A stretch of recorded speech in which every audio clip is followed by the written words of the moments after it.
Panginoon, pagalingin niyo po ako at gagaling ako. Iligtas niyo po ako at maliligtas ako. At kayo lang ang tangi kong pupurihin. Jeremiah 17:14. May sakit ka ba? May iniinda ka bang karamdaman sa iyong katawan? Ikaw ba ay naliligalig, nag-aalala, at ngayon nakahiga ka nga? Pero hindi ka dalawin ng antok, punong-puno ng bagabag ang iyong puso dahil sa karamdaman mo. Manampalataya ka sa Panginoong Hesus. Sa mga sandaling ito, habang nakahiga ka, habang nakapikit ang iyong mga mata, ituon mo ang iyong kaisipan sa Diyos, sapagkat Siya ang Diyos ng himala. Siya ang Diyos na nagpapagaling. Ama, sa mga sandaling ito, pinagpe-pray ko ang lahat ng mga taong may sakit.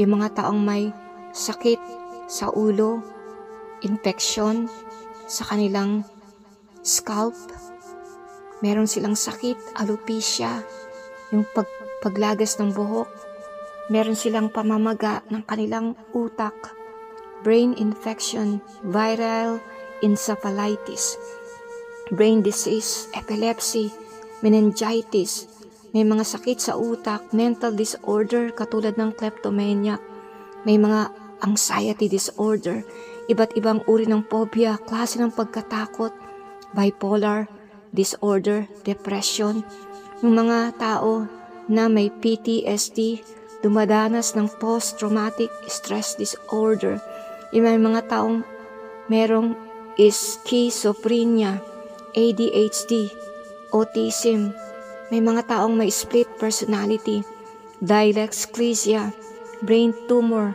head and neck cancer. In the name of Jesus, lumayas ka, lumayas kayo sa buhay ng mga taong ito.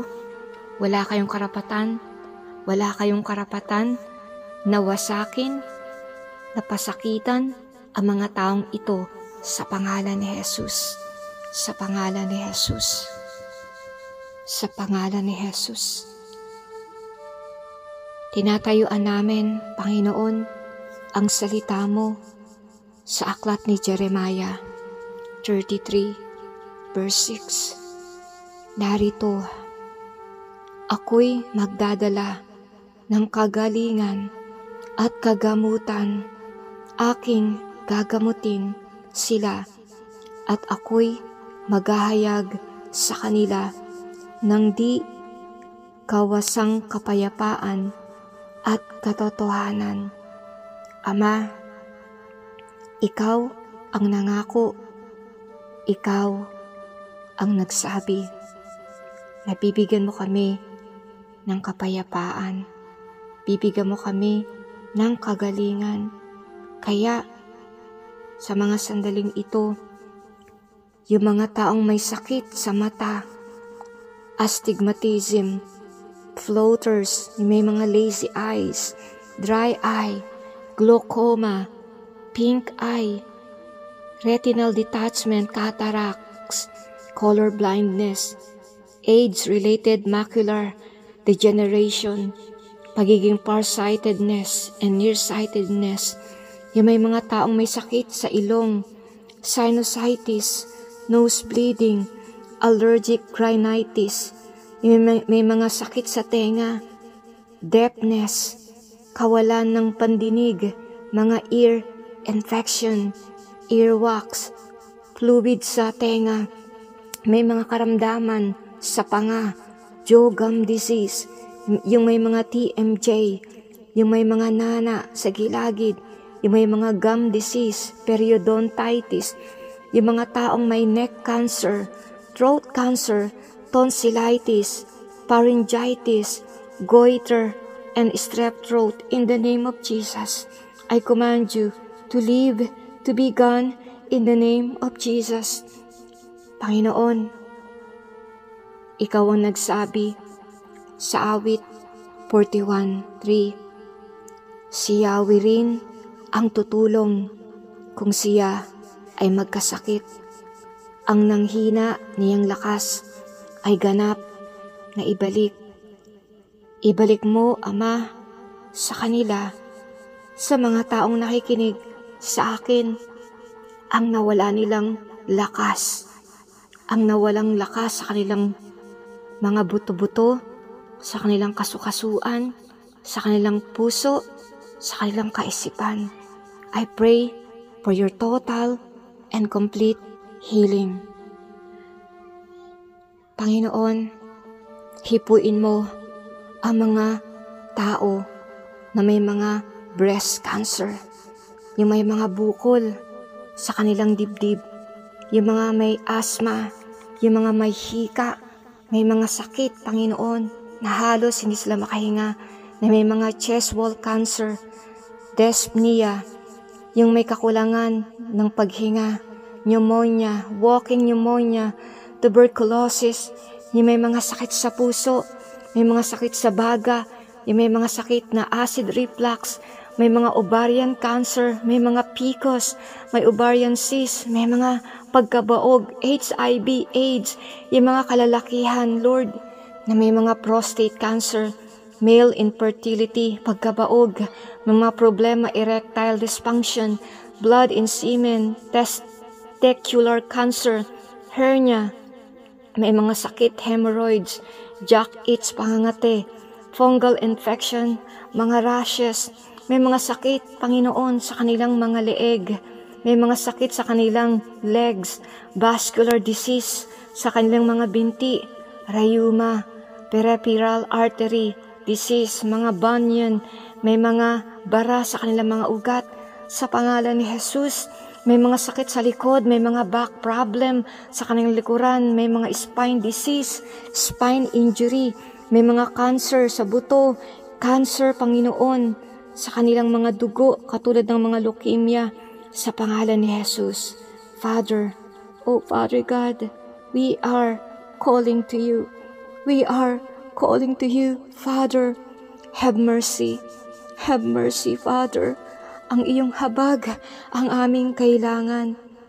Ang sabi mo sa awit 147 verse 3, at ang mga pusong wasak ay kanya ring lulunasan.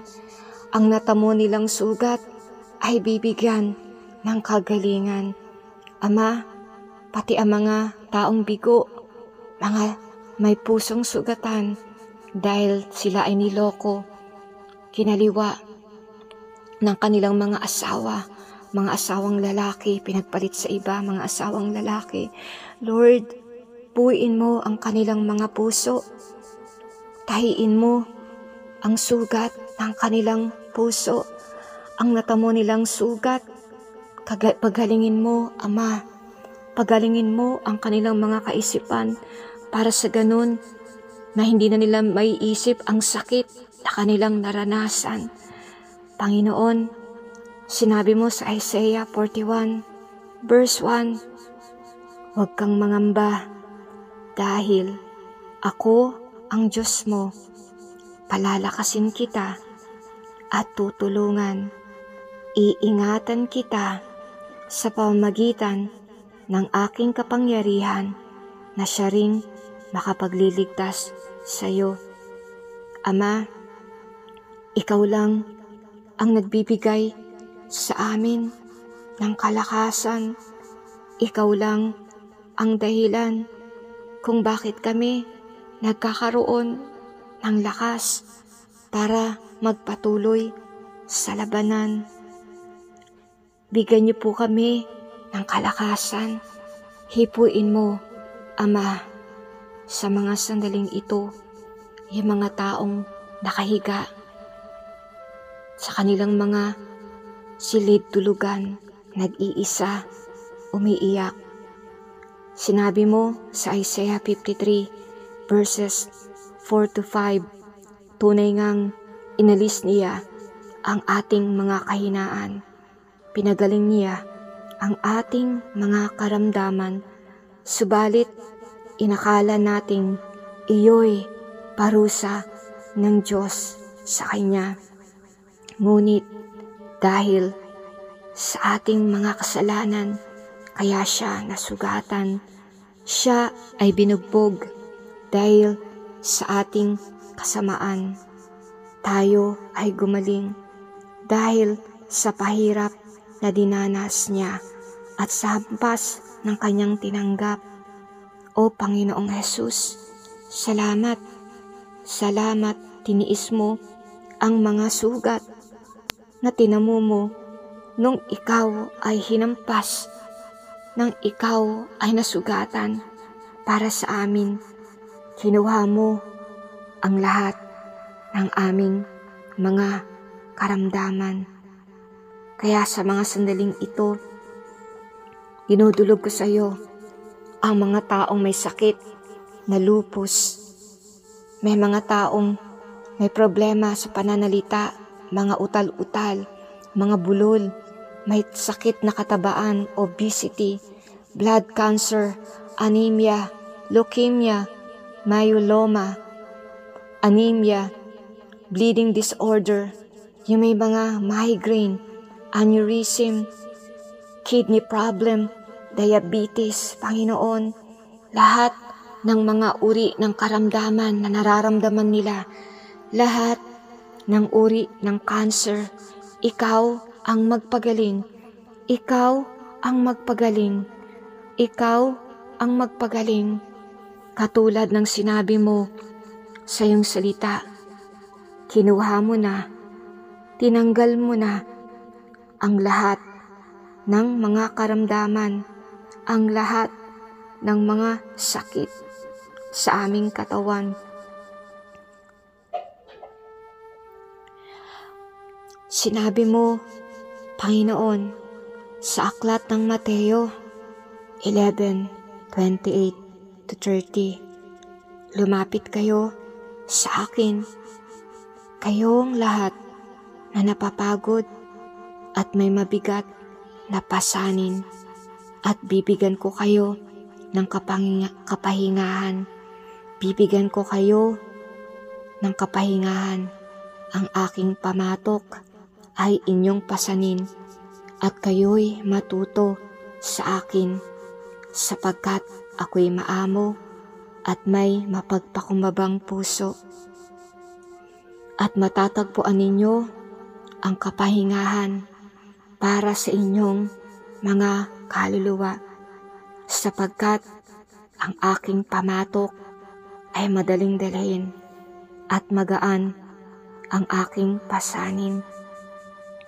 Ibigay mo, kaibigan, sa mga sandaling ito ang lahat ng kabigatan, ang lahat ng kapaguran na meron ka sa puso mo. Alam ko, bigat na bigat ka na. Alam ko, gusto mo nang sumuko. Hindi mo na kaya. Hindi mo na kayang lumaban. Hindi mo na kayang tumayong mag-isa. Hindi mo na kaya ang mga mabibigat na problema. Kaya, lumapit ka. Lumapit ka sa Panginoong Hesus. Bibigyan ka niya ng kapahingahan. Ang lahat ng sagot na hinahanap mo, sa Kanya mo lang matatagpuan. Sige lang, kaibigan. Umiyak ka lang. Umiyak ka sa balikat ng ating Ama. Ilabas mo ang lahat ng iyong mga nararamdaman.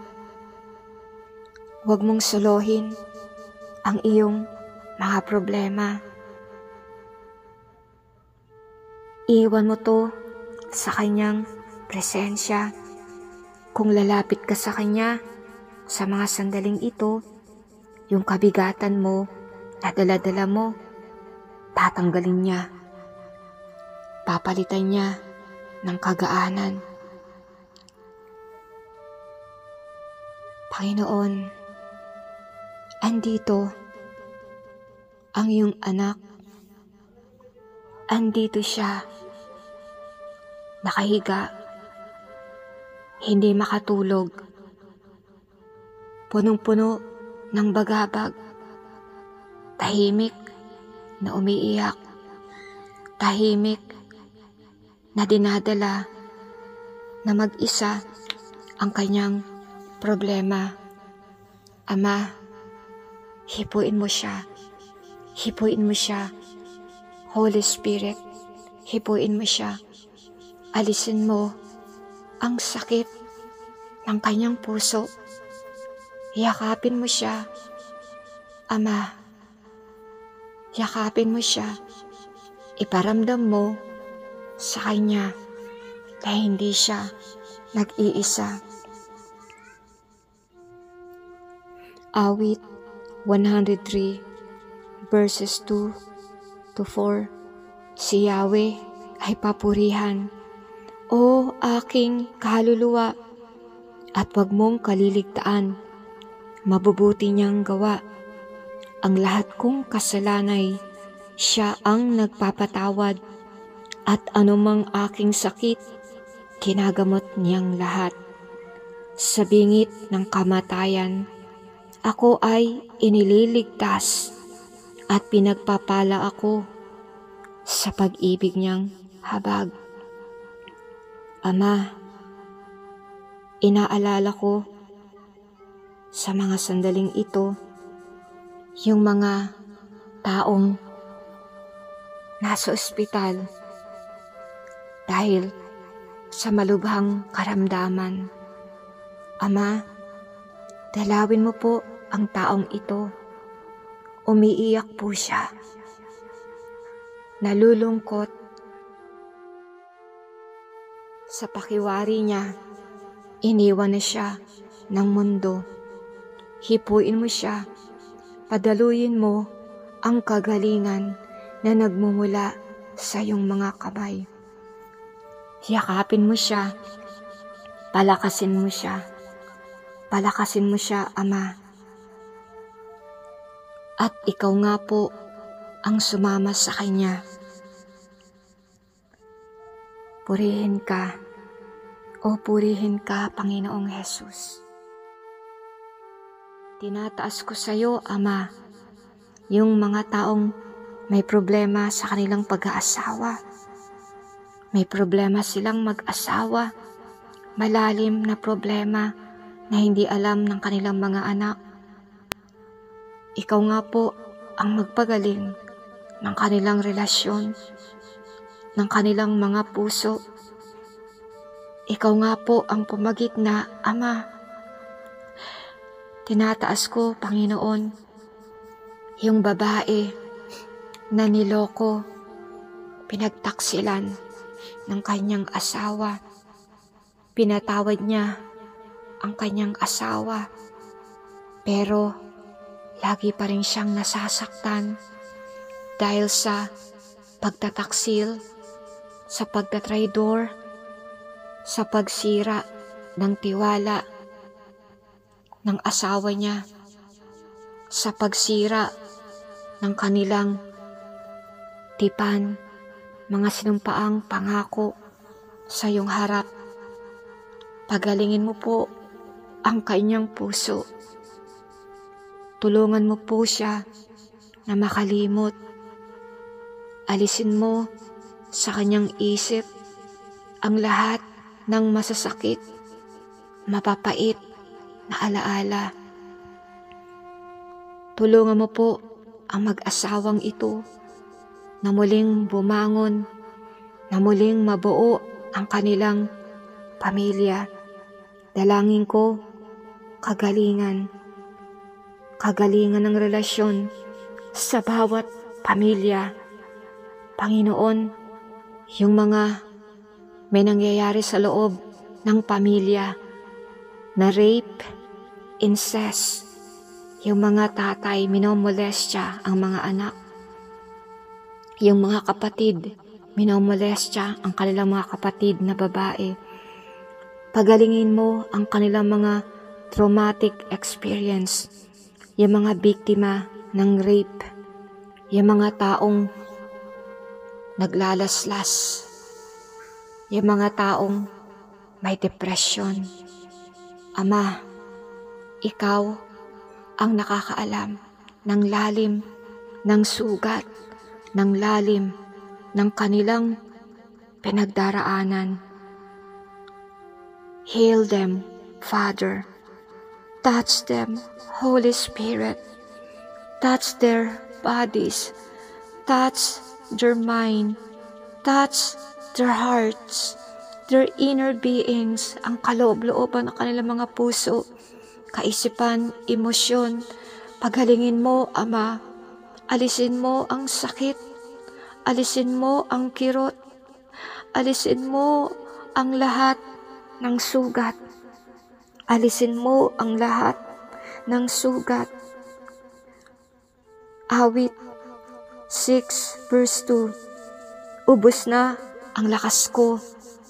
Ako'y iyong kahabagan. Pagalingin mo ako. Mga buto ko'y nangangatal. Panginoon, ito ang iyak ng iyong anak na nakahiga sa mga sandaling ito. Tumutulo ang luha sa kanyang mga mata. Ito ang kanyang iyak sa iyo. Pagalingin mo siya. Ito ang matagal niya nang iniiyak sa iyo. Ang matagal niya nang hinihingi sa iyo ang kagalingan. Gusto niya pang mabuhay ng matagal. Gusto niya pang makasama ang kanyang mga anak, ang kanyang asawa, ang kanyang pamilya. Gusto niya pang makita sila na lumaki.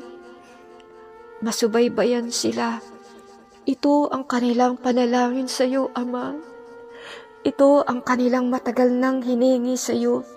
Ubos na ang kanilang lakas. Bigyan mo sila ng bagong kalakasan.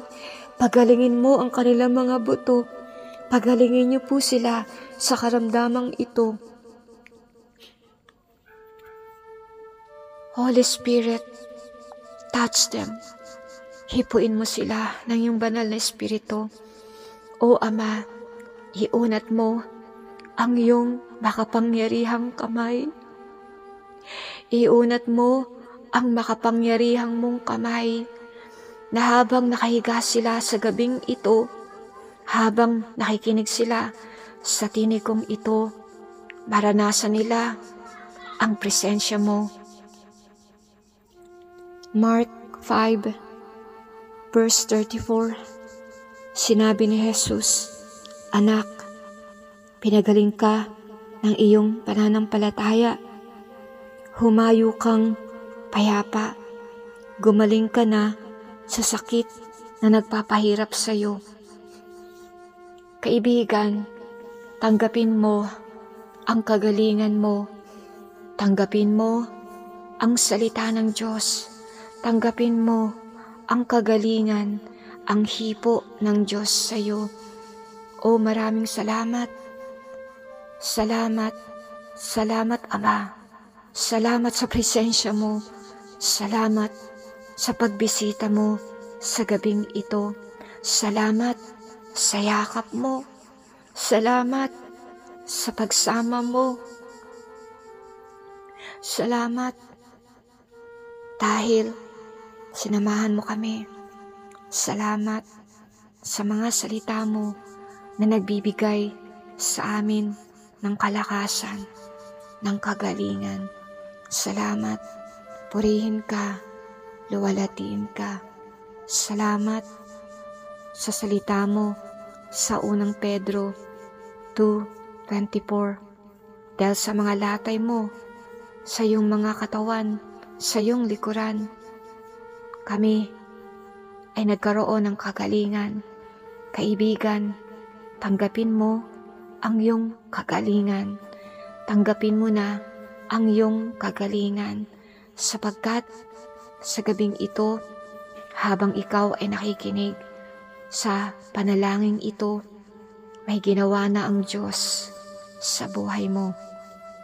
Angkinin mo ang kagalingan, manalig ka sa Diyos, panampalataya ka sa Kanya sapagkat Siya ang iyong dakilang manggagamot.